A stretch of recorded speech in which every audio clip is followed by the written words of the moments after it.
How to check and edit your Oculus account information or email on your phone? Hey there, welcome back.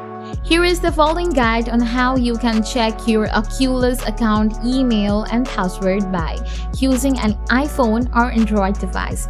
So without wasting any time, let's get started. To do that, open any browser, search secure.oculus.com. If you create your account by email, then tap on Continue with Email. After that, enter your email and tap on Next. Then tap on You can log into your account via email verification. And if you know your password, then tap on Enter a password instead. After that, enter your password and tap on Next.